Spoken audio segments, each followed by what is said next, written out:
Hi friends, welcome back to exam academy tutorial channel. First time channel visit చేస్తున్నట్లయితే subscribe the exam academy tutorial అండి. ఈ వీడియోలో మనం Indian ఎకానమీలో భాగంగా ఉన్నటువంటి పారిశ్రామిక రంగము దానికి సంబంధించి అనాలిసిస్ చూడడం జరుగుతుంది. సో దీనికన్నా ముందు మనం పార్ట్ 1లో ఒక 10 క్వశ్చన్స్ దానికి సంబంధించి అనాలిసిస్ చూడడం జరిగింది. సో ఈ వీడియోలో మరికొన్ని క్వశ్చన్స్ దానికి సంబంధించి అనాలిసిస్ చూసేటువంటి ప్రయత్నం చేద్దామండి. ఇండియన్ ఎకానమీకి సంబంధించి నేను ఇప్పటికే చాలా క్లాసెస్ చేయడం జరిగింది. మనకు జాతీయ ఆదాయం కావచ్చు, పంచవర్ష ప్రణాళికలు, నీతి ఆయోగ్, జనాభా, వ్యవసాయ రంగం అనేటువంటి టాపిక్ సంబంధించి ఆల్రెడీ నేను క్లాసెస్ చేయడం జరిగింది. సో దానికి సంబంధించి మీరు వీడియోస్ చూడాలనుకున్నట్లయితే ఛానల్ లోగో మీద క్లిక్ చేసి ఇండియన్ ఎకానమీకి సంబంధించిన ప్లేలిస్ట్ ఓపెన్ చేసినట్లయితే దానికి సంబంధించి అన్ని వీడియోస్ మీరు అక్కడి నుంచి చూడొచ్చండి. సో ఈ వీడియోలో మనం పారిశ్రామిక రంగానికి సంబంధించినటువంటి పార్ట్ 2లో కొన్ని క్వశ్చన్స్ అనాలిసిస్ చూసేటువంటి ప్రయత్నం చేద్దాం. Coming to the first question అండి. జతపరచండి అంటున్నాడు. జాబితా 1 పారిశ్రామిక తీర్మానం, జాబితా 2 అంశం అని చెప్పేసి ఇచ్చాడు. 1 వచ్చేసి పారిశ్రామిక తీర్మానం 1948, పారిశ్రామిక తీర్మానం 1956, పారిశ్రామిక తీర్మానం 1977, ఫోర్త్ వన్ వచ్చేసి పారిశ్రామిక తీర్మానం 1985 ఇచ్చాడు. ఏలో ఐటీ సన్ రైజ్ పరిశ్రమలకు ప్రాధాన్యత, బి వచ్చేసి లఘు చిన్న గ్రామీణ పరిశ్రమలకు ప్రాధాన్యత, సి వచ్చేసి పరిశ్రమల్ని 3 రకాలుగా వర్గీకరించారు, పరిశ్రమల్ని 4 రకాలుగా వర్గీకరించారని చెప్పేసి ఇచ్చాడు. ఏలో 1A 2B 3C 4D, B వచ్చేసి 1D 2C 3B 4A, C వచ్చేసి 1D 2C 3B 4A 4B, D వచ్చేసి 1B 2A 3D 4C అని చెప్పేసి ఇచ్చాడు. సో దీనికి సంబంధించి మీరు వీడియోని పాజ్ చేసుకుని ఆన్సర్ చేసేటువంటి ప్రయత్నం చేయండి. సో నేను ఆన్సర్ ఎక్స్ప్లెనేషన్ చేస్తూ దానికి సంబంధించినటువంటి రిలేటెడ్ పాయింట్స్ కూడా నేను ఎక్స్ప్లెయిన్ చేస్తానండి. సో ఈ వీడియోలో ఈ క్వశ్చన్లో మరి తర్వాత నెక్స్ట్ వచ్చేటువంటి క్వశ్చన్లో పారిశ్రామిక తీర్మానాలకు సంబంధించి అన్ని అనాలిసిస్ చూసేటువంటి ప్రయత్నం చేద్దామండి. సో దీనికి సంబంధించి మనం చూసినట్లయితే పారిశ్రామిక తీర్మానం 1948కి సంబంధించి చూసుకున్నట్లయితే ఇది మనకు దీని ప్రకారం మనకు పరిశ్రమలు 4 రకాలుగా వర్గీకరించడం జరిగింది. సో మనకు 1948లో ఈ యొక్క పారిశ్రామిక తీర్మానాన్ని జవహర్లాల్ నెహ్రూ గారు ప్రారంభించడం జరిగింది. ఈ యొక్క తీర్మానాన్ని చేయడం జరిగింది. సో దీనికి సంబంధించి మనకు మిశ్రమ ఆర్థిక వ్యవస్థకు ప్రాధాన్యత ఇవ్వడం జరిగిందండి. మిశ్రమ ఆర్థిక వ్యవస్థకు ప్రాధాన్యత ఇచ్చినటువంటి పారిశ్రామిక తీర్మానం 1948. సో దీనిలో భాగంగా పరిశ్రమలు 4 రకాలుగా వర్గీకరించారు. సో ఆ 4 రకాలు ఏంటంటే మనం చూసుకున్నట్లయితే ఒకటి వచ్చేసి కేంద్ర ప్రభుత్వ ఆధీనంలో ఉండేటువంటి పరిశ్రమలు, ఎగ్జాంపుల్ వచ్చేసి రైల్వే వ్యవస్థ కావచ్చు, వైమానికము, రక్షణ, ఆయుధాలు, ఇవన్నీ కూడా మనకు కేంద్ర ప్రభుత్వ ఆధీనంలో ఉండేటువంటి పరిశ్రమలు. సెకండ్ వన్ వచ్చేసి మనకు రాష్ట్ర ప్రభుత్వ ఆధీనంలో ఉండేటువంటి పరిశ్రమలు. సో వస్త్ర పరిశ్రమ కావచ్చు, ఎరువుల పరిశ్రమ, కాగిత పరిశ్రమ, ఇవన్నీ కూడా మనకు రాష్ట్ర ప్రభుత్వ ఆధీనంలో ఉండేటువంటి పరిశ్రమలు. నెక్స్ట్ థర్డ్ వచ్చేసి ఏంటంటే మిగిలినటువంటి ప్రైవేట్ ఏదైతే ప్రభుత్వ రంగానికి కాకుండా మిగిలినవన్నీ కూడా ప్రైవేట్ రంగానికి లైసెన్సింగ్ పద్ధతిలో అనుమతి. సో ఇక్కడ మనకి ఏంటంటే మూడోది వచ్చేసి మిగిలినవన్నీ కూడా ప్రైవేట్ రంగానికి లైసెన్సింగ్ పద్ధతిలో అనుమతి ఇవ్వడం అనేటువంటిది 3వ వ్యవస్థగా ఉంది. సో ఇందులో 4వ కేటగిరీ వచ్చేసి ఏంటంటే పై తరగతిలో అంటే పై యొక్క క్లాసిఫికేషన్స్ కాకుండా పరిశ్రమలు కొన్నింటిని సమీక్షించి 10 సంవత్సరాలుగా మనకు జాతీయం చేయడం జరుగుతుంది. సో ఇట్లా మనకు 4 రకాలుగా క్లాసిఫికేషన్ వచ్చేసి మనకు 1948 పారిశ్రామిక తీర్మానం ద్వారా చేయడం జరిగింది. సో ఈ యొక్క క్లాసిఫికేషన్ చూసుకోవాల్సి ఉంటుందండి. అదేవిధంగా మనకు 1956 పారిశ్రామిక తీర్మానం ప్రకారం మనకు పరిశ్రమలు 3 రకాలుగా వర్గీకరించారు. సో ఇది మనకు తీసుకొచ్చింది కూడా జవహర్లాల్ నెహ్రూ గారిదే. కాకపోతే దీనికి సంబంధించి మనకు ఉపయోగించినటువంటి సిద్ధాంతం వచ్చేసి సామ్యవాద సమాజ స్థాపన అనేటువంటి దాన్ని ఉపయోగించడం జరిగింది. అదేవిధంగా భారతదేశానికి సంబంధించి దీన్ని ఆర్థిక రాజ్యాంగం అని చెప్పేసి అంటారు. ఈ యొక్క పారిశ్రామిక తీర్మానాన్ని ఆర్థిక రాజ్యాంగం, భారతదేశం యొక్క ఆర్థిక రాజ్యాంగంగా పేర్కొనడం జరుగుతుంది. దీని ప్రకారం మనకు పరిశ్రమలు 3 రకాలుగా వర్గీకరించారు. సో ఇందులో భాగంగా మనం చూసుకున్నట్లయితే ఫస్ట్ వన్ వచ్చేసి ప్రభుత్వం యాజమాన్యంలో ఉండేటువంటి పరిశ్రమ అండి. ప్రభుత్వం యొక్క యాజమాన్యంలో ఉండేటువంటి పరిశ్రమలు ఒక క్లాసిఫికేషన్. సెకండ్ వన్ వచ్చేసి మనకు ప్రైవేట్ యాజమాన్యంలో ఉండేటువంటి పరిశ్రమలు, సెకండ్ క్లాసిఫికేషన్. థర్డ్ వచ్చేసి ఏంటంటే ప్రైవేట్ రంగంలో పరిశ్రమలే కానీ ప్రభుత్వం యొక్క పర్యవేక్షణ ఉంటుంది. మూడో దాంట్లో ఏంటంటే ప్రైవేట్ రంగంలో ఉన్నప్పటికీ కొన్ని పరిశ్రమలు ప్రభుత్వం యొక్క పర్యవేక్షణ ఉంటుందని చెప్పేసి ఇట్లా 3 క్లాసిఫికేషన్స్ చేయడం జరిగింది. సో ఇవన్నీ కూడా మనం గుర్తుంచుకోవాల్సి ఉంటుంది. మనకు 1956లో వచ్చినటువంటి పారిశ్రామిక తీర్మానం ప్రకారం లైసెన్సింగ్ విధానాన్ని సరళీకరించడం జరిగింది. అదేవిధంగా భారీ పరిశ్రమలకు ప్రాధాన్యత ఇవ్వడం జరిగింది. జాతీయకరణ అనేటువంటిది కూడా ఉంటుందని చెప్పేసి మనకు 1956లో వచ్చినటువంటి దాని ఆధారంగా పరిశ్రమలు మనం 3 రకాలుగా వర్గీకరించడం జరిగింది. సో ఈ 3 రకాలు చూసుకోవాల్సి ఉంటుంది. ప్రభుత్వ యాజమాన్యంలో ఉండేటువంటి పరిశ్రమలు, ప్రైవేట్ యాజమాన్యంలో ఉండేటువంటి పరిశ్రమలు, అదేవిధంగా ప్రైవేట్ యాజమాన్యంలో ఉన్నప్పటికీ ప్రభుత్వం యొక్క పర్యవేక్షణ ఉండేటువంటి పరిశ్రమలు. సో ఇట్లా మనకు 3 క్లాసిఫికేషన్స్ ఉన్నది చూసుకోవాల్సి ఉంటుంది. అదేవిధంగా పారిశ్రామిక తీర్మానం 1977. సో ఇది మనకి ఏంటంటే ఇది జనతా ప్రభుత్వం తీసుకొచ్చిందండి. అప్పుడు మొరార్జీ దేశాయ్ తీసుకొచ్చినటువంటి ప్రభుత్వం. సో ఇది మనకు చిన్న, లఘు, గ్రామీణ పరిశ్రమలకు ప్రాధాన్యత ఇవ్వడం జరిగింది కాబట్టి దీనికి సంబంధించి బి అవుతుంది. సో ఇందులో మనకు సెజ్ల యొక్క భావన వచ్చి స్టార్ట్ అయిందండి. స్పెషల్ ఎకనామిక్ జోన్స్ అనేటువంటి ప్రతిపాదన మనకు ఈ యొక్క పారిశ్రామిక తీర్మానం 1977 ఆధారంగా వచ్చింది. అదేవిధంగా పారిశ్రామిక తీర్మానం 1985 వచ్చేసి మనకు దీనికి సంబంధించి మనకు ఐటీ మరియు సన్ రైజ్ పరిశ్రమలకు ప్రాధాన్యత ఇవ్వడం జరిగింది. ఐటీ మరియు సన్ రైజ్ పరిశ్రమలకు దీనికి సంబంధించి ప్రాధాన్యత ఇవ్వడం జరిగింది. మనకు టెక్నాలజీ మిషన్ అనేటువంటిది కూడా ఇక్కడే వచ్చిందండి. సో ఇవన్నీ కూడా చూసుకోవాల్సి ఉంటుంది. ఇది మనకు రాజీవ్ గాంధీ ప్రభుత్వం దీనికి సంబంధించి ఈ యొక్క పారిశ్రామిక తీర్మానం చేయడం జరిగింది. దీని ప్రకారం 1D అవుతుంది, 2C, 3B, 4A అనేటువంటిది ఆప్షన్ బి అనేటువంటిది దీనికి సంబంధించి కరెక్ట్ ఆన్సర్ అవుతుందండి. సో ఈ యొక్క పారిశ్రామిక తీర్మానాలు ఇవన్నీ కూడా గుర్తుంచుకోవాల్సి ఉంటుందండి. వెరీ వెరీ ఇంపార్టెంట్ తీర్మానాలు. మనకు మొదటి పారిశ్రామిక తీర్మానం 1948 జవహర్లాల్ నెహ్రూ పీరియడ్లో వచ్చింది. మిశ్రమ ఆర్థిక వ్యవస్థకు ప్రాధాన్యత ఇవ్వబడింది. దీని ప్రకారం పరిశ్రమలు 4 రకాలుగా వర్గీకరించారు. సో ఇందులో 4 రకాలు చూసుకున్నట్లయితే కేంద్ర ప్రభుత్వం ఆధీనంలో ఉండేటువంటి పరిశ్రమలు, రాష్ట్ర ప్రభుత్వం ఆధీనంలో ఉండేటువంటి పరిశ్రమలు, మిగిలినవన్నీ పరిశ్రమలు ప్రైవేట్ రంగానికి లైసెన్సింగ్ పద్ధతిలో అనుమతి, పై తరగతుల్లో పరిశ్రమలు కొన్నిటి సమీక్షించి 10 సంవత్సరాల తర్వాత జాతీయం ఉంటుందని చెప్పేసి 4 రకాల క్లాసిఫికేషన్ చేయడం జరిగింది. పారిశ్రామిక తీర్మానం 1956 ప్రకారం పరిశ్రమలు 3 రకాలుగా వర్గీకరించారు. ఇందులో భాగంగా ప్రభుత్వ యాజమాన్యంలో ఉండేటువంటి పరిశ్రమలు, ప్రైవేట్ యాజమాన్యంలో ఉండేటువంటి పరిశ్రమలు, అదేవిధంగా ప్రైవేట్ రంగంలో ఉన్న పరిశ్రమలు అయినప్పటికీ ప్రభుత్వం యొక్క పర్యవేక్షణ ఉంటుందని చెప్పేసి 3 క్లాసిఫికేషన్ చేయడం జరిగింది. అదేవిధంగా 1977లో వచ్చినటువంటిది జనతా ప్రభుత్వం లఘు, చిన్న, గ్రామీణ పరిశ్రమలకు అత్యధికంగా ప్రాధాన్యత ఇచ్చి సెజ్ల యొక్క ఏర్పాటుకు సంబంధించి ప్రాధాన్యత ఇవ్వడం జరిగింది. మనకు 1985లో వచ్చినటువంటి తీర్మానం వచ్చేసి ఐటీ మరియు సన్ రైజ్ పరిశ్రమలకు ప్రాధాన్యత ఇవ్వడం జరిగింది. టెక్నాలజీ మిషన్ ఏర్పాటు చేయడం జరిగింది. సో రాజీవ్ గాంధీ తీసుకొచ్చినటువంటి పారిశ్రామిక తీర్మానంగా ఇవన్నీ చూసుకోవాల్సి ఉంటుంది. సో మిగిలినటువంటి తీర్మానాలకు సంబంధించి మనం ఒకసారి చూద్దామండి. సో మిగిలినటువంటి తీర్మానాలు చూసుకున్నట్లయితే మనకు 1969లో ఒక తీర్మానం వచ్చిందండి. 1969లో మనకు ఒక పారిశ్రామిక తీర్మానం వస్తుంది. దీని ప్రకారం మనకు MRTP మోనోపోలియో ట్రైప్యాకింగ్ యాక్ట్ అనేటువంటిది మనకు 1969లో వచ్చిందండి. దీనికి మనకు సంబంధించి Mahalanobis committee, PC Mahalanobis committee యొక్క సిఫార్సుల మేరకు MRTP చట్టాన్ని ఏర్పాటు చేయడం జరిగింది. అదేవిధంగా మనకు 1973లో మరొక పారిశ్రామిక తీర్మానం రావడం జరిగింది. సో దీనికి సంబంధించి ఏంటంటే మనకు ఫెరా యాక్ట్ తీసుకురావడం జరిగిందండి. ఫారెన్ ఎక్స్చేంజ్ రెగ్యులేటింగ్ యాక్ట్ ఇది ఒక దత్ కమిటీ యొక్క సిఫార్సుల మేరకు ఏర్పాటు చేయడం జరిగిందండి. దత్ కమిటీ యొక్క సిఫార్సుల మేరకు మనకు 1973లో మనకు ఫెరా యాక్ట్ వచ్చిందండి. ఫారెన్ ఎక్స్చేంజ్ రెగ్యులేటింగ్ యాక్ట్ అనేటువంటి దాన్ని తీసుకురావడం జరిగింది. ఈ యొక్క చట్టాన్ని కూడా చూసుకోవాల్సి ఉంటుందండి. అదేవిధంగా మనకు 1980లో మరొక చట్టం రావడం జరిగింది. 1980లో పారిశ్రామిక తీర్మానం ప్రకారం మనకి ఏంటంటే ఇది 1980లో వచ్చినటువంటి పారిశ్రామిక తీర్మానం మనకు 1956లో వచ్చినటువంటి పారిశ్రామిక తీర్మానానికి దగ్గర పోలికగా ఉంటుంది. ఇందులో కూడా మనకు ఏంటంటే FDI యొక్క అనుమతి కూడా ఇవ్వడం జరిగింది. FDI అంటే ఫారెన్ డైరెక్ట్ ఇన్వెస్ట్మెంట్కి సంబంధించి మనకు అనుమతి ప్రోత్సాహకాలు అనేటివి ప్రారంభం కావడం జరిగింది. అదేవిధంగా లైసెన్సింగ్ విధానానికి సంబంధించి కొద్ది వరకు సరళీకరణ కూడా జరిగింది. సో ఇవన్నీ కూడా మనం చూసుకోవాల్సి ఉంటుందండి. ఓవరాల్గా మనకు ఉన్నటువంటి పారిశ్రామిక తీర్మానం 1948, నెక్స్ట్ వచ్చేసి 1956, 1977, 1985తో పాటు 1969, 1973, 1980లో వచ్చినటువంటి పారిశ్రామిక తీర్మానాలు, అందులో ఉన్నటువంటి అంశాలను కూడా చూసుకోవాల్సి ఉంటుంది. 1969 యాక్ట్ ప్రకారం ఏంటంటే మనకు MRTP మోనోపోలియో ట్రైప్యాకింగ్ యాక్ట్ ప్రకారం మనకు 1969లో వచ్చింది. ఇది PC మహలనోబిస్ కమిటీ సిఫార్సుల మేరకు ఏర్పాటు చేశారు. అదేవిధంగా 1973లో వచ్చినటువంటి foreign exchange regulating act Dutt committee సిఫార్సుల మేరకు ఏర్పాటు చేశారు. మనకు 1980లో వచ్చినటువంటి పారిశ్రామిక తీర్మానం వచ్చేసి మనకు 1956లో ఎలాంటి అంశాలు అయితే ఉన్నాయో 1980లో కూడా అలాంటి అంశాలు తీసుకోవడం జరిగింది. అదేవిధంగా ఫారెన్ డైరెక్ట్ ఇన్వెస్ట్మెంట్స్ అనేటువంటి ప్రోత్సాహం జరిగింది. లైసెన్సింగ్ అనేటువంటిది కొద్ది వరకు సరళీకరించడం జరిగింది. సో ఇవన్నీ కూడా మనం చూసుకోవాల్సి ఉంటుందండి. Coming to the next question. సరైన వాటిని గుర్తించండి అంటున్నాడు. నూతన పారిశ్రామిక విధానం 1991 జూలై 24న PV నరసింహారావు గారు ప్రకటించారని చెప్పేసి ఇచ్చాడు. సో ఇక్కడ సెకండ్ స్టేట్మెంట్ వచ్చేసి ఇక్కడ నూతన పారిశ్రామిక విధానం ప్రకారం లైసెన్సింగ్ పరిశ్రమల సంఖ్యను 18కి కుదించారని చెప్పేసి తీసుకోండి. థర్డ్ స్టేట్మెంట్ వచ్చేసి నూతన పారిశ్రామిక తీర్మానం ప్రకారం ప్రభుత్వ రంగ పరిశ్రమల యొక్క సంఖ్యను 8కి కుదించారని చెప్పేసి తీసుకోండి. అన్ని రకాల రంగాలలో ఫారెన్ డైరెక్ట్ ఇన్వెస్ట్మెంట్స్ అనుమతులు 75%కి పెంచినారని చెప్పేసి తీసుకోండి. సో దీని ప్రకారం మనకు A వచ్చేసి 1, 2, 3 సరైనవి, B వచ్చేసి 2, 3, 4 సరైనవి, C వచ్చేసి 1, 3, 4 సరైనవి, D వచ్చేసి 1, 2, 3, 4 సరైనవి అని చెప్పేసి తీసుకోండి. సో దీనికి సంబంధించి మనం చూసినట్లయితే ప్రీవియస్ క్వశ్చన్లో మనం పారిశ్రామిక తీర్మానాలు చూసాము. కాకపోతే 1991లో వచ్చినటువంటి పారిశ్రామిక తీర్మానం అనేటువంటిది సమగ్రమైనటువంటి పారిశ్రామిక తీర్మానంగా మనం చూసుకోవాల్సి ఉంటుంది. ఇక్కడే మనకు LPG విధానానికి రావడం జరిగింది. లిబరలైజేషన్, ప్రైవేటైజేషన్, గ్లోబలైజేషన్ అనేటువంటి విధానంలోకి రావడం జరిగింది. సో ఇందులో భాగంగా ఈ క్వశ్చన్కి సంబంధించి మనం చూసినట్లయితే నూతన పారిశ్రామిక తీర్మానాన్ని మనకు 1991 జూలై 24న PV నరసింహారావు గారు ప్రకటించారని చెప్పేసి ఇచ్చాడు. మనకు ఫస్ట్ స్టేట్మెంట్ కరెక్ట్ అవుతుందండి. సో దీనికి సమయంలో మనకు ఆర్థిక శాఖ మంత్రిగా ఉన్నటువంటి వ్యక్తి ఎవరంటే మనకు మన్మోహన్ సింగ్ ఉన్నారండి. మన్మోహన్ సింగ్ వచ్చేసి మనకు ఆర్థిక శాఖ మంత్రిగా ఉండడం జరిగింది. సో మనకు ఈ నూతన పారిశ్రామిక తీర్మానం ప్రకారం లైసెన్సింగ్ పరిశ్రమల యొక్క సంఖ్యను 18కి కుదించారని చెప్పేసి ఇచ్చాడు. మనకి ఈ స్టేట్మెంట్ కూడా కరెక్ట్ అవుతుంది. సో దీని ప్రకారం ఉన్నటువంటి పరిశ్రమలు 18కి కుదించడం జరిగింది. కాకపోతే ప్రస్తుతం ఉన్నటువంటి దాని ప్రకారం లైసెన్సింగ్ విధానం 6 పరిశ్రమలు కుదించారని, ప్రస్తుతానికి 6 రకాల పరిశ్రమలకు మాత్రమే లైసెన్సింగ్ విధానానికి సంబంధించి ఉంచడం జరిగింది.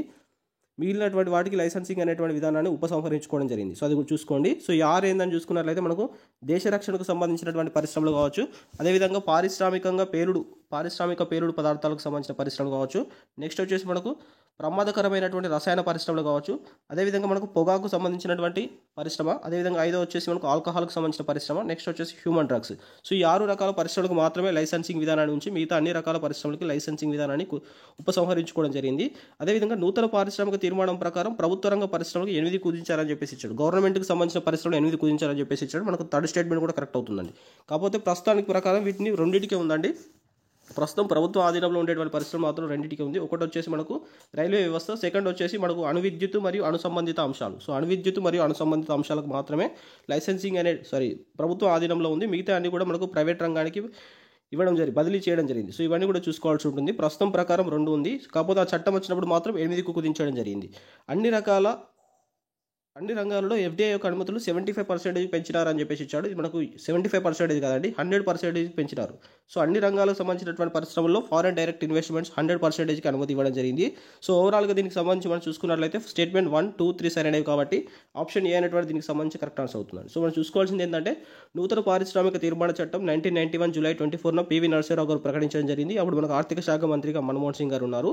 సో దీని ప్రకారం మనకు లైసెన్సింగ్ విధానం అనేటువంటి దాని ప్రకారం పరిశ్రమల్ని మనకు 8కి కుదించడం జరిగింది. ప్రస్తుతం ప్రకారం దీనికి 6 మాత్రమే ఉంది. అదేవిధంగా ప్రభుత్వ రంగంలో ఉన్నటువంటి పరిశ్రమలు మనకు 8కి కుదించినారు. ప్రస్తుతం ఇవి మనకు 2 రంగాల్లో మాత్రం ఉంది, రైల్వే అణువిద్యుత్గా చూసుకోవాల్సి ఉంటుంది. సో అయితే మనకు ఎల్పీజీకి పోవాల్సినటువంటి అవసరం ఎందుకు వచ్చింది అనేటువంటి కూడా మనం చూసుకోవాల్సి ఉంటుందండి. సో మనకి LPG liberalisation, privatisation, globalisation. So మనకు సరళీకరణ, ప్రైవేటీకరణ, ప్రపంచీకరణ అనేటువంటి అంశానికి మనకు ఇందులో భాగంగా ప్రపంచానికి సంబంధించి మన భారతదేశం వెళ్ళడం జరిగింది. సో ఇది ఎందుకు వచ్చినటువంటి అవసరం వచ్చిందని చూసుకున్నట్లయితే, సో అప్పుడున్నప్పుడు దాని పరిస్థితుల ప్రకారం 1991లో ఉన్నటువంటి పరిస్థితులు ఏంటంటే విదేశీ మారక నిల్వలు అనేటువంటి పూర్తిగా తగ్గిపోవడం జరిగిందండి. విదేశీ మారక నిల్వలు వచ్చేసి $3.2 బిలియన్ మాత్రమే ఉంది. సో విదేశీ మారక నిల్వలు అనేటువంటి పూర్తిగా తగ్గిపోవడం అనేటువంటి ఒక కారణం. అదేవిధంగా మనకు 1990లో మనకు గల్ఫ్ యుద్ధాలు రావడం జరిగింది. 1990లో గల్ఫ్ యుద్ధ ప్రభావం, అదేవిధంగా మనకు ద్రవ్యోల్బణం అనేటువంటిది పెరగడం జరిగిందండి. సో ఆ కండిషన్లో మనకు ద్రవ్యోల్బణం ధరలు అనేటువంటి విపరీతంగా పెరగడం జరిగింది. అప్పుడు ఉన్నటువంటి ద్రవ్యోల్బణం వచ్చేసి 17%గా ఉంది. అదేవిధంగా ఆర్థిక లోటు అనేటువంటిది కూడా పెరగడం జరిగింది. ఆర్థిక లోటు వచ్చేసి 8% ఉంది. సో ఈ యొక్క కండిషన్స్ వల్ల భారతదేశం వచ్చేసి ఎల్పీజీ విధానానికి పోవాల్సినటువంటి పరిస్థితి వచ్చింది. సో ఇవన్నీ కూడా చూసుకోవాల్సి ఉంటుందండి. ప్రవేశపెట్టడానికి గల ప్రధాన కారణం ఏంటంటే విదేశీ మారక నిల్వలు తగ్గడము, అదేవిధంగా 1990లో వచ్చినటువంటి గల్ఫ్ యుద్ధ ప్రభావము, 3 వచ్చేసి ద్రవ్యోల్బణం పెరగడము, అదేవిధంగా ఆర్థిక లోటు అనేటువంటి పెరగడం. సో ఇవన్నీ కారణాల వల్ల భారతదేశం వచ్చేసి నూతన పారిశ్రామిక విధానంలో భాగంగా ఎల్పీజీ విధానానికి వెళ్లాల్సినటువంటి పరిస్థితి వచ్చిందండి. Coming to the next question. సరైన వాటిని గుర్తించండి అంటున్నాడు. జాతీయ తయారీ రంగం నేషనల్ మ్యానుఫ్యాక్చరింగ్ పాలసీని 2011లో ప్రకటించారని చెప్పేసి ఇచ్చాడు. సెకండ్ వచ్చేసి జాతీయ తయారీ రంగం విధానం యొక్క లక్ష్యం తయారీ రంగం యొక్క వాటా జీడీపీలో 25%కి 2022 నాటికి పెంచాలని చెప్పేసి లక్ష్యంగా పెట్టుకున్నారు. 3 వచ్చేసి జాతీయ తయారీ రంగ విధానం లక్ష్యం 2022 నాటికి 1 కోటి ఉద్యోగాల్ని తయారీ రంగంలో కల్పించాలని చెప్పేసి లక్ష్యంగా పెట్టుకోవడం జరిగింది. 4th వచ్చేసి నేషనల్ ఇన్వెస్ట్మెంట్ మ్యానుఫ్యాక్చరింగ్ జోన్ 2014లో ఏర్పాటు చేశారని ఇచ్చాడు. ఏ వచ్చేసి 1, 2, 3 సరైనవి, బి వచ్చేసి 2, 3, 4 సరైనవి, సి వచ్చేసి 1, 2 సరైనవి, డి వచ్చేసి 1, 3, 4 సరైనవి అని చెప్పేసి ఇచ్చాడు. సో దీనికి సంబంధించి మనం చూసినట్లయితే, సో మనం ప్రీవియస్ క్వశ్చన్లో పారిశ్రామిక తీర్మానాలకు సంబంధించి చూసాము. సో ఇందులో భాగంగా మనం పారిశ్రామిక తీర్మానంలో భాగంగా వచ్చినటువంటి నేషనల్ మ్యానుఫ్యాక్చరింగ్ పాలసీ గురించి చూసుకున్నట్లయితే మనకు నేషనల్ మ్యానుఫ్యాక్చరింగ్ పాలసీ వచ్చేసి మనకు 2011లో వచ్చిందని చెప్పేసి ఇచ్చాడు. మనకి ఈ స్టేట్మెంట్ కరెక్ట్ అవుతుందండి. సో ఇందులో భాగంగా 2011 నవంబర్ 4వ తారీఖున ఈ యొక్క పాలసీని అప్పుడు ఉన్నటువంటి కేంద్ర ప్రభుత్వం, కాంగ్రెస్ ప్రభుత్వం, మనకు మన్మోహన్ సింగ్ గవర్నమెంట్ దీనికి సంబంధించి మనకు ప్రకటించడం జరిగింది. ఫస్ట్ స్టేట్మెంట్ కరెక్ట్ అవుతుంది. సో దీని యొక్క లక్ష్యం ఏందని చూసుకున్నట్లయితే తయారీ రంగం యొక్క వాటా జీడీపీలో 25% పెంచాలి, అది 2022 నాటికి పెంచాలని చెప్పేసి లక్ష్యంగా పెట్టుకోవడం జరిగింది. మనకి ఈ పాలసీలో భాగంగా దీని యొక్క లక్ష్యంగా మనకు తయారీ రంగం యొక్క వాటా వచ్చేసి జీడీపీలో 25% ఉండాలి, అదేవిధంగా అది 2022 నాటికి సాధించాలని చెప్పేసి లక్ష్యంగా పెట్టుకోవడం జరిగింది. మనకి ఈ స్టేట్మెంట్ కూడా కరెక్ట్ అవుతుందండి. అదేవిధంగా జాతీయ తయారీ రంగ విధానం యొక్క మరొక లక్ష్యం చూసుకున్నట్లయితే 2022 నాటికి 1 కోటి ఉద్యోగాలను తయారీ రంగంలో కల్పించాలని చెప్పేసి పెట్టారు. సో ఈ స్టేట్మెంట్ రాంగ్ అవుతుందండి. సో మనకు తయారీ రంగంలో 5 కోట్ల ఉద్యోగాలు కల్పించాలని చెప్పేసి లక్ష్యంగా పెట్టుకోవడం జరిగింది. 5 కోట్ల ఉద్యోగాలు కల్పించాలని చెప్పేసి లక్ష్యంగా పెట్టుకోవడం జరిగింది. అదేవిధంగా national investment manufacturing Jones, so వీటికి సంబంధించి నిమ్స్ అంటారు. సో ఈ యొక్క నిమ్స్ని మనకు 2014లో ఏర్పాటు చేశారని చెప్పేసి ఇచ్చాడు. మనకి ఈ స్టేట్మెంట్ రాంగ్ అవుతుందండి. నిమ్స్ యొక్క ఏర్పాటు వచ్చేసి మనకు 2011లో స్టార్ట్ అయింది. సో పాలసీ వచ్చినటువంటి ఇయర్లోనే మనకు నిమ్స్ యొక్క ఏర్పాటు అనేటువంటి స్టార్ట్ కావడం జరిగింది. సో దీనికి సంబంధించి మనం చూసుకున్నట్లయితే స్టేట్మెంట్ 1, 2 మాత్రమే దీనికి సంబంధించి కరెక్ట్ ఆన్సర్ అవుతుందండి. సో దీనికి సంబంధించి ఆప్షన్ సి అవుతుంది. సో నేను నిమ్స్కి సంబంధించి మరొక క్వశ్చన్లో నేను తీసుకోవడం జరిగింది. దానికి సంబంధించి పూర్తి సమాచారం అక్కడ చూసేటువంటి చూద్దామండి. సో ఇందులో భాగంగా మనకు నిమ్స్కి సంబంధించి లక్ష్యాలు చూసుకోవాల్సి ఉంటుంది. 2022 నాటికి 25% జీడీపీ వాటా ఉండాలి, అదేవిధంగా 2022 నాటికి 5 కోట్ల ఉద్యోగాలను తయారీ రంగంలో కల్పించాలి. అదేవిధంగా ఈ యొక్క నిమ్స్కి సంబంధించి మనకు నిమ్స్ యొక్క ఏర్పాటు వచ్చేసి మనకు 2011 నుంచి ఏర్పాటు చేయడం స్టార్ట్ కావడం జరిగింది. సో ఇవన్నీ పాయింట్స్ మనం యాడ్ చేసుకోవాల్సి ఉంటుందండి. Coming to the next question.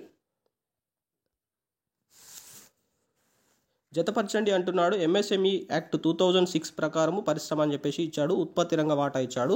So ఇందులో భాగంగా మనకు 1 వచ్చేసి సూక్ష్మ పరిశ్రమ మైక్రో ఇండస్ట్రీ, 2 వచ్చేసి చిన్న పరిశ్రమ స్మాల్ ఇండస్ట్రీ, 3 వచ్చేసి మధ్య తరహా పరిశ్రమ మీడియం ఇండస్ట్రీ ఇచ్చాడు. ఏ వచ్చేసి 5 నుంచి 10 కోట్లు ఇచ్చాడు. బి వచ్చేసి 25 లక్షల నుంచి 5 కోట్లు ఇచ్చాడు. సి వచ్చేసి 25 లక్షల లోపు అన్నాడు. ఏ వచ్చేసి 1A 2B 3C, బి వచ్చేసి 1C 2B 3A, సి వచ్చేసి 1C 2A 3B, డి వచ్చేసి 1A 2C 3B అని చెప్పేసి ఇచ్చాడు. సో దీనికి సంబంధించి మనం చూసినట్లయితే సో మనకు ఎంఎస్ఎంఈ యాక్ట్ వచ్చేసి 2006లో వచ్చిందండి. సో ఈ యాక్ట్ ప్రకారం పరిశ్రమ యొక్క క్లాసిఫికేషన్లో భాగంగా సో మైక్రో ఇండస్ట్రీకి సంబంధించినటువంటిది మనకు ఉత్పత్తి రంగం యొక్క వాటాలో మనకు 25 లక్షల రూపాయలు ఉన్నట్లయితే మనకు సరిపోతుందని చెప్పేసి మైక్రో ఇండస్ట్రీ యొక్క క్లాసిఫికేషన్లో తీసుకోవడం జరిగింది.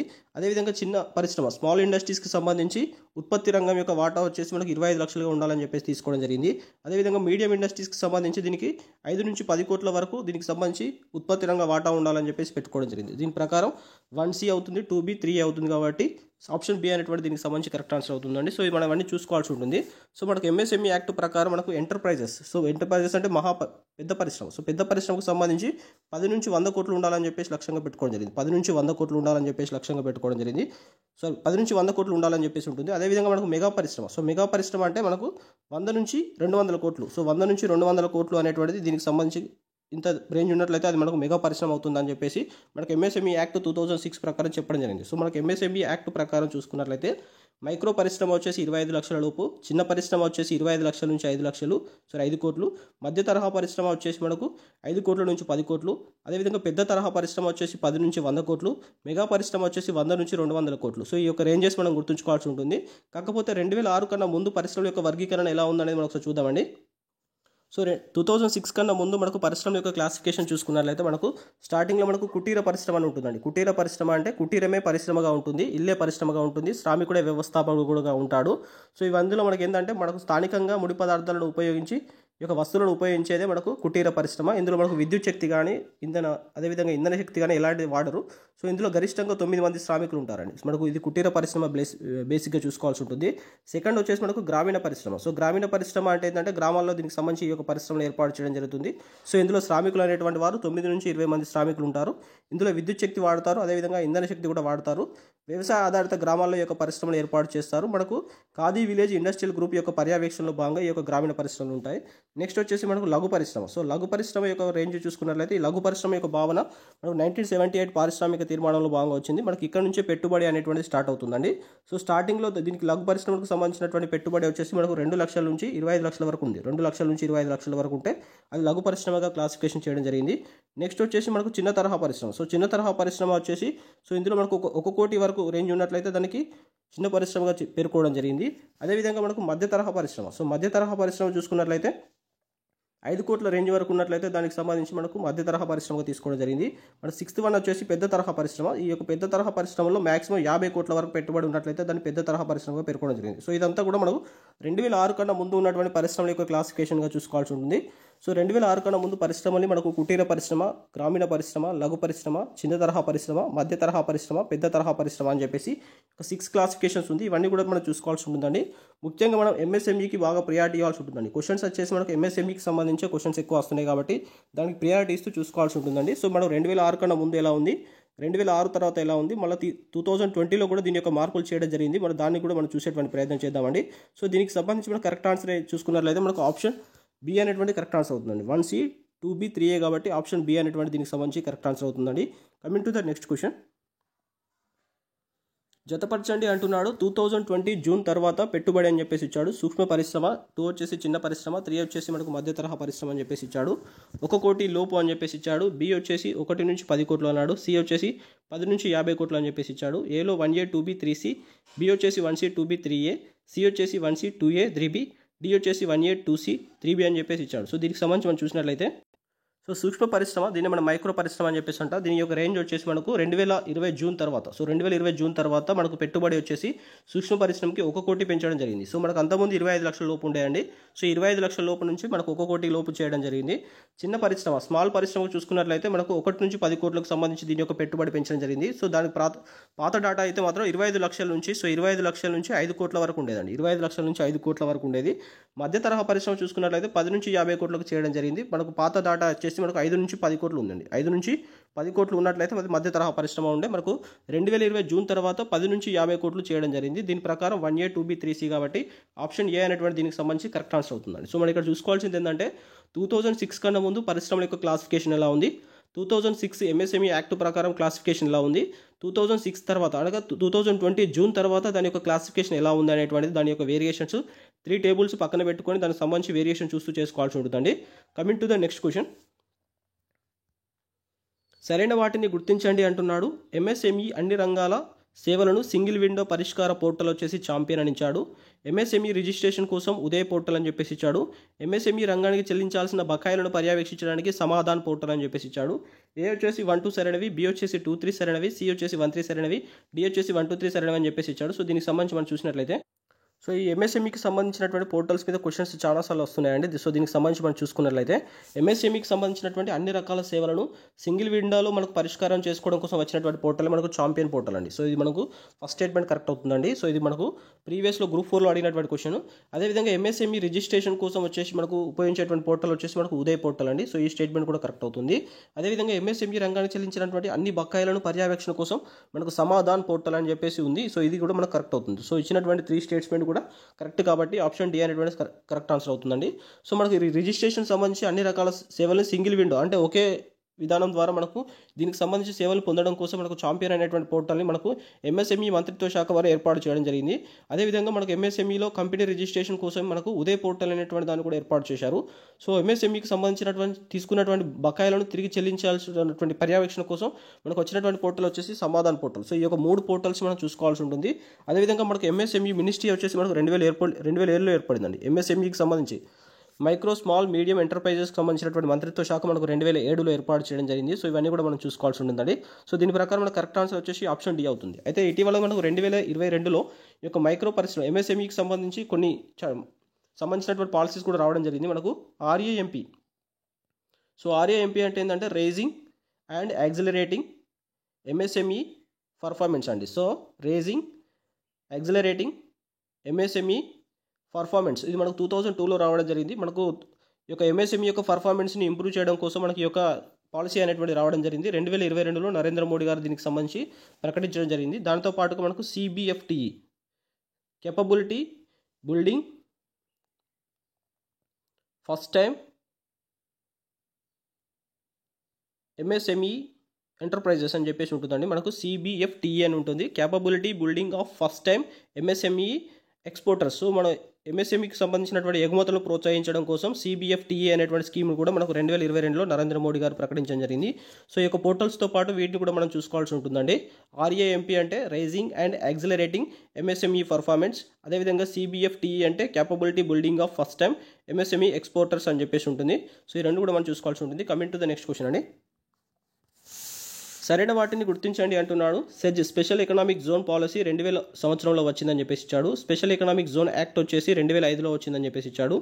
3 వచ్చేసి స్పెషల్ ఎకనామిక్ జోన్ ఏర్పాటు కావాల్సినటువంటి గరిష్ట విస్తీర్ణం 5000 హెక్టార్స్ అని ఇచ్చాడు.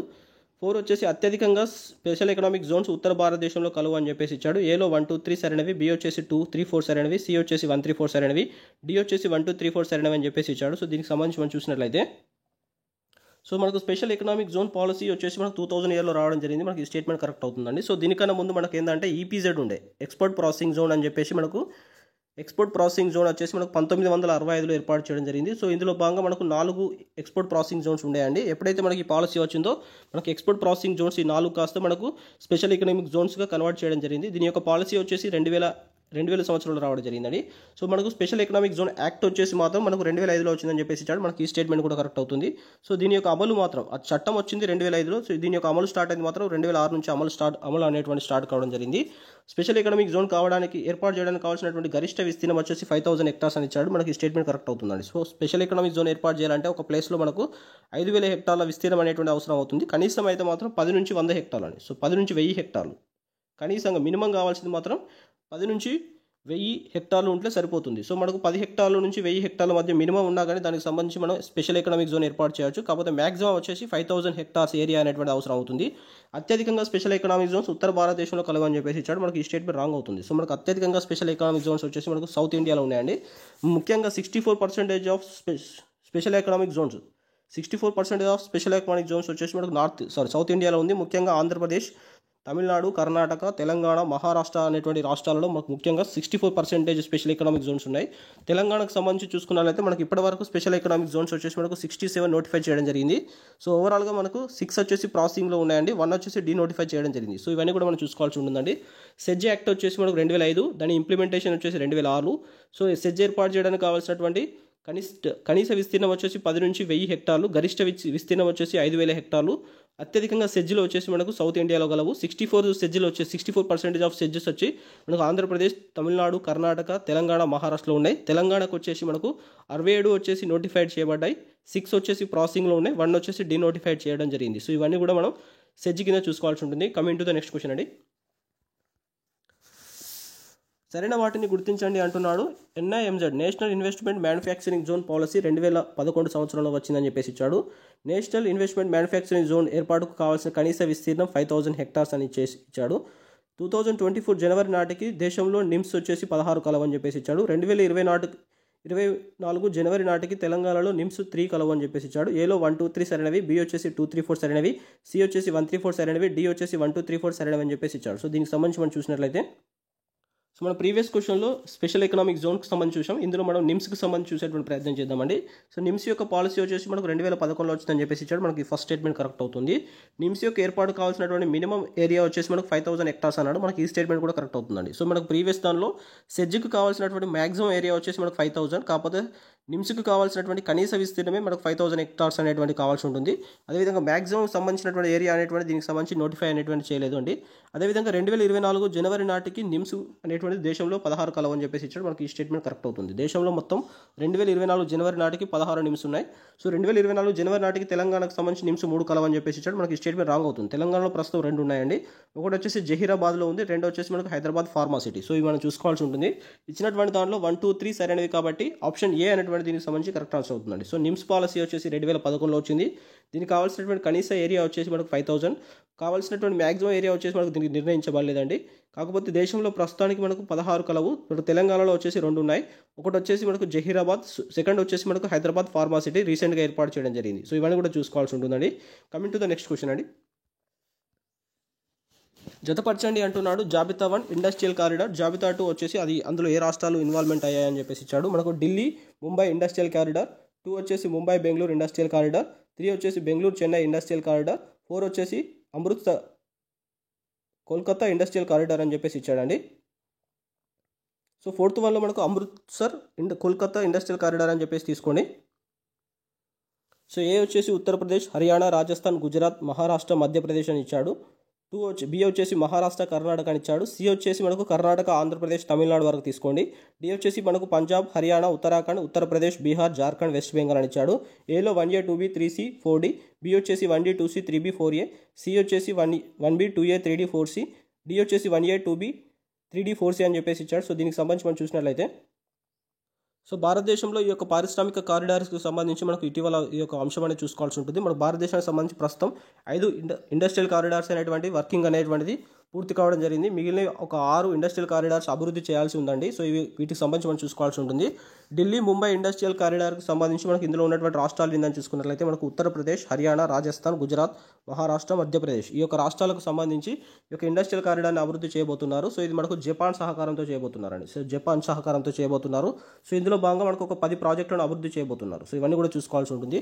అదేవిధంగా మనకు ముంబై టు బెంగళూరు ఇండస్ట్రియల్ కారిడార్లో భాగంగా మనకు వచ్చేటువంటిది మహారాష్ట్ర, కర్ణాటక ఈ 2 రాష్ట్రాలు కలుపుతూ చేయబోతున్నారు. సో ఇందులో భాగంగా మనకు ఏంటంటే ఈ యొక్క బ్రిటన్ సహకారంతో దీన్ని చేయబోతున్నారు. ఇందులో 2 ప్రాజెక్ట్స్ అనేటివి ఉండడం జరిగింది.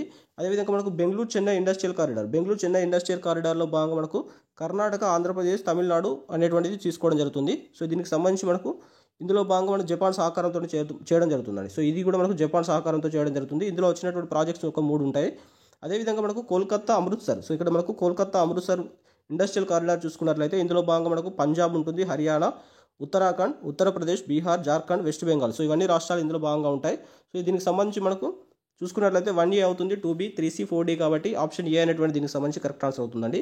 సో ఈ ఇండస్ట్రియల్ కారిడార్స్ అనేది చూసుకోవాల్సి ఉంటుంది. మనకు స్పెషల్ ఎకనామిక్ జోన్స్లో భాగంగా తర్వాత నిమ్స్ పాలసీస్ తర్వాత కంటిన్యూషన్ టాపిక్గా మనం ఈ యొక్క పారిశ్రామిక కారిడార్లు అభివృద్ధికి సంబంధించి చూసుకోవాల్సి ఉంటుంది. భారతదేశం ఇప్పటివరకు మనకు 5 పారిశ్రామిక కారిడార్లకు ఈ యొక్క గ్రీన్ సిగ్నల్ ఇవ్వడం జరిగింది. దానికి సంబంధించి వర్కింగ్ ప్రాసెస్ అనేది స్టార్ట్ కావడం జరిగిందండి.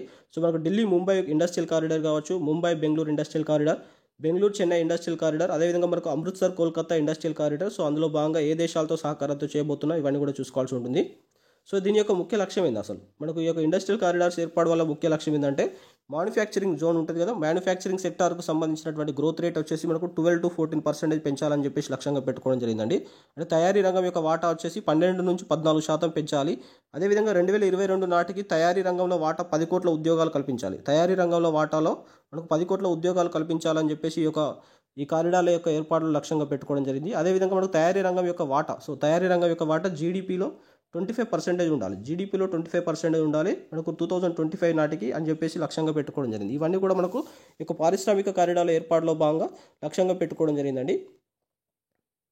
సో దీంతో పాటుగా మనకు ఈస్ట్ కోస్ట్ ఎకనామిక్ కారిడార్ అని చెప్పేసి కూడా ఒకటి ఏర్పాటు చేయబోతుంది. East Coast economic corridor. So east Coast economic corridor అనేటువంటిది మనకు 4 రాష్ట్రాలు. సో మనకు ఇక్కడ వెస్ట్ బెంగాల్ కావచ్చు, నెక్స్ట్ వచ్చేసి ఆంధ్రప్రదేశ్, ఒడిస్సా, తమిళనాడు. సో ఈ యొక్క 4 రాష్ట్రాలను కలుపుతూ దీన్ని మనకు ఏషియన్ డెవలప్మెంట్ బ్యాంక్ సహకారంతో దీన్ని ఏర్పాటు చేయబోతున్నారు. సో ప్రస్తుతానికి అయితే ఈ 5 మనకు పారిశ్రామిక కారిడార్ల యొక్క ఏర్పాటు అనేటువంటిది స్టార్ట్ కావడం జరిగింది. ఇంకొక 6 పారిశ్రామిక కారిడార్లు అభివృద్ధి చేయాలని చెప్పేసి భావిస్తున్నారు. సో ఇవన్నీ కూడా మనం చూసుకోవాల్సి ఉంటుందండి.